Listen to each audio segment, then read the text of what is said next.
नमस्कार, मेरा नाम प्रशांत है और आप देखना शुरू कर चुके हैं डेली लाइन का डेली डिस्कशन शो। और आज का जो डिस्कशन है मुझे लगता है आपको पता चल गया होगा। मैं नीतीश कुमार की बात करने वाला हूं, नीतीश कुमार के उस बयान की बात करने वाला हूं जो बयान कम से कम मैं नहीं ले सकता, उसको मैं दोहरा भी नहीं सकता, लेकिन हाँ जो उनकी मंशा थी सवाल उस पर भी उठ रहे हैं। क्योंकि इस देश के भीतर इस बात की सच्चाई से कोई इसको दरकिनार नहीं कर सकता कि हमारे देश में सेक्स एजुकेशन पर बात बहुत कम होती है। और जब कभी भी कोई भी व्यक्ति विशेष उस पर बात करने की कोशिश करता है तो फिर कहीं ना कहीं वो हिचकिचाहट बनी रहती है। वो हमारे और आपके भीतर समाज से इर्द गिर्द से लाई हुई जो चीजें होती हैं उनको लेकर के हो सकता है, या फिर अपब्रिंगिंग का भी एक बड़ा मुद्दा हो सकता है, वो बात अलग की है। लेकिन आज जो मुद्दा है, जो चर्चा का विषय है, वो नीतीश कुमार का वो बयान और दूसरा विषय ये कि वो बयान किस जगह पर दिया गया, किन लोगों के बीच दिया गया। और सवाल ये भी उठ रहे हैं, क्या वो भाषा शैली, क्या वो शब्द, क्या वो तरीका, क्या वो लहजा असंसदीय था, अभद्र था, प्रधानमंत्री मोदी की भाषा में कहें क्या वो भद्दा था। इसी पर चर्चा करेंगे, डिस्कस करेंगे। हमारे साथ हमारे सहयोगी अभिषेक पांडे जी मौजूद हैं। अभिषेक भाई बहुत बहुत स्वागत है। नीतीश कुमार का बयान आपने जरूर सुन लिया होगा, देख भी लिया होगा, तमाम सारे लोगों ने चर्चा भी की होगी इसको लेकर के, और सोशल मीडिया पर तैर रहे हैं वो बयान। मीम बनाने वालों की मौज हो रखी है। लेकिन महिलाओं के प्रति विधानसभा के भीतर इस तरीके का बयान, आप इसको कैसे देख रहे हैं? देखिए, नीतीश कुमार से ऐसे बयान की उम्मीद नहीं की जा सकती थी। बहुत संजीदा सुलझे हुए व्यक्ति माने जाते हैं और मुख्यमंत्री लंबे समय से रहे हैं। कम से कम मुझे लगता है, देखिए, अगर उनकी नीयत यह है कि इस पर लोग खुल के बात नहीं करते, सेक्स एजुकेशन एक एजुकेशन का पार्ट होना चाहिए, तो उसका फोरम अलग है। हाँ। आपका काम नहीं बताना, वो काम है शिक्षकों का काम है, वो काम है टीचर्स का काम है, वो काम है जो मॉरल जो सोसाइटी के जो टीचर्स हैं उनका काम है। ये आपका काम नहीं है। आपका काम है विधानसभा में बैठ के उसके लिए कानून बनाना। ठीक बात है। आप जिस तरीके से विधानसभा में बैठ करके आप एक तरीके से आपने एक प्रयोगशाला बना दी थी उस विषय को लेकर के, जिस प्रायोगिक तरीके से आप बोलने लगे थे, वो तो एक बारगी कोई भी सुनेगा तो उसको एक दिक्कत होगी सुनने में। मुझे लगता है कि एक महिला नेत्री वो रोने लगी। हाँ, वो रोने लगी। एमएलसी थी वो, उनके वो पीछे बैठी हुई थी एक महिला, आप उनका चेहरा देखिए। तो नीतीश कुमार ने, मुझे लगता है कि वो भावावेश में आकर के इस तरीके की उन्होंने गलती कर दी है। ठीक है, नीतीश कुमार ने बोला, उसकी मंशा सही होगी, चलिए मान लेते हैं। लेकिन वो जो लोग अट्टहास कर रहे थे विधानसभा के भीतर, जब हम महिला सशक्तिकरण की बात करते हैं और जब बात सेक्स एजुकेशन इतने संजीदा विषय पर हो रही हो, भले ही वो लहजा कुछ भी रहा, मेरा सवाल, मेरी दिक्कत ये है कि वो लोग क्यों उस पर हंस रहे थे। मैं हंसना नहीं बोलूंगा, मैं बोलूंगा उन महिलाओं के बीच, वो उन लोगों का, उन विधायकों का, उन नेताओं का जो बिहार की करोड़ों पब्लिक को रिप्रेजेंट करते हैं। ये उनका अट्टहास था, ये दिखाता था कि ये उनकी अपब्रिंगिंग कैसी हुई है, ये दिखाता था कि वो महिलाओं के प्रति अभी भी क्या सोच रखते हैं। आप देखिए कि उस दृश्य से मुझे एक दृश्य याद आ गया महाभारत का, जब द्रौपदी का चीरहरण हो रहा था और सभा में लोग हंस रहे थे। तो ये सोचना पड़ेगा कि हम जिस जगह पर बैठे हैं, जो लोग जो प्रतिनिधित्व कर रहे हैं हजारों लाखों लोगों का, जब उनकी सोच उस जगह पे जहां से कानून बनता है, जो मंदिर माना जाता है लोकतंत्र का, वहां पर उन्होंने उसको इतना हल्कापन वहां पर दिखा दिया। तो लोगों से आप क्या उम्मीद करते हैं? लोग तो वही आचरण फॉलो करते हैं जो आप उनको देते हैं। ठीक बात है। आप राजधानी में बैठे, सत्ता के केंद्र में बैठ करके जो आप आचरण करेंगे वही तो नीचे तक जाएगा।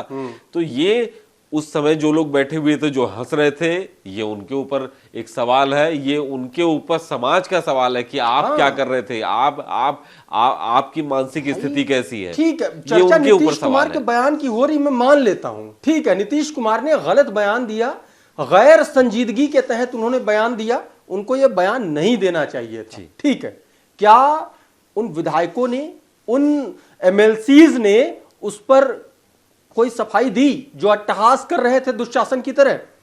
मैं दुशासन इसलिए बोल रहा हूं क्योंकि जब आप भाषा की मर्यादा लांघते हैं, जब आप किसी संजीदा विषय को एकदम ठेठ गंवार अंदाज में उसको नरेट करने लगते हैं ना, उसका सजीव या यूं कहें चरित्र चित्रण जब आप करने लगते हैं और खास करके महिलाओं से संबंधित विषय पर, तब दिक्कत होती है। और दिक्कत इसलिए भी होती है क्योंकि देखिए, नीतीश कुमार जैसा व्यक्ति, नीतीश कुमार जैसा लीडर, इतने बड़े ओहदे का आदमी जी, जो अभी से कुछ साल पहले तक या यूं कहें कि उनके अंदर मंशा शायद अभी भी हो कि वो देश को रिप्रेजेंट करेंगे, प्रधानमंत्री बनने की ख्वाहिश रखते हैं, क्या वो व्यक्ति इस तरीके का बयान देगा? ये एक्सपेक्टेशन किसी को रही होगी? देखिए इतने सालों की उनकी राजनीति को हम लोग फॉलो करते चले आ रहे हैं। मैंने कहा ना जैसे पहले भी कि वो संजीदा हैं, उनसे ऐसी उम्मीद नहीं की जा सकती। बिहार में और भी कई नेता हैं, इनका नाम मैं नहीं लूंगा, उनसे एक बार की उम्मीद कर सकते हैं कि वो बोल सकते हैं। कई बड़े नेता हैं, कद्दावर नेता हैं, बाहुबली नेता हैं, लेकिन नीतीश कुमार सुशासन बाबू की एक छवि थी उनकी, एक सौम्यता थी उनके अंदर, सबको लेकर के लीडरशिप की क्वालिटी उनके अंदर थी। लेकिन उन्होंने एक झटके में सब बिखेर दिया। जो उन्होंने अभी आप 2 महीना पहले जातीय जनगणना को लेकर के जो फ्रंट खोला, जो लीडरशिप क्वालिटी उन्होंने दिखाई, और उसी मुद्दे पर ही तो विधानसभा में थे वो लोग, वो ऐसा लग रहा है कि उस पूरे मुद्दे को डाइल्यूट कर दिया उन्होंने, अपने हाथों से खत्म कर दिया, अपने एक बयान से खत्म कर दिया। और कम से कम महिलाओं के मुद्दे पर आपको संवेदनशीलता के साथ और ऐसे नपे तुले शब्दों के साथ बात करना चाहिए, क्योंकि आपकी बात पूरे प्रदेश नहीं पूरे देश में जाती है। आपकी मंशा यहाँ भले दूषित ना थी, लेकिन आपने जो भाषा का इस्तेमाल किया, जो सोच के साथ इस्तेमाल किया जिन जिन चीजों का, वो पूरी तरीके से आपकी अपनी भी छवि को खराब कर दिया। हमारे और आपके जैसे जो लोग हैं वो उन शब्दों का इस्तेमाल हम नहीं कर सकते, हम नहीं कर सकते। और जरूरी नहीं है कि जो चीजें जीवन में किसी के घटित हो रही हों या किसी की जीवन शैली का हिस्सा हो। ये देखिए, ये मनुष्यता की बात है, ये पूरे समाज की बात है, सोसाइटी की बात है, और ये सोसाइटी का सच है। लेकिन क्या सच को इतना नंगे तरीके से प्रस्तुत किया जाएगा क्या?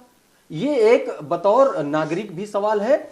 और एक सवाल और मेरा है, उस पर भी क्या सोचना है, क्या विचार है आपका, मैं जानना चाहूंगा कि पॉलिटिकली नीतीश कुमार को कम से कम, और नीतीश कुमार नहीं, मैं एक कदम और आगे बढ़ के, इंडिया अलायंस को ये कितना नुकसान करने वाला है? देखिए बिल्कुल मैं इसी पे आने वाला था कि नीतीश कुमार का जो ये कल जो हो गया उनसे जाने अनजाने, उनको एहसास हो गया, इस रात में ही उनको एहसास हो गया कि ये जो गलती हो गई मेरी, ये अक्षम्य है। और ये जो उनका चुनाव चिन्ह है तीर, देखिए कहाँ हवा में उड़ा है, उनको एहसास हो गया।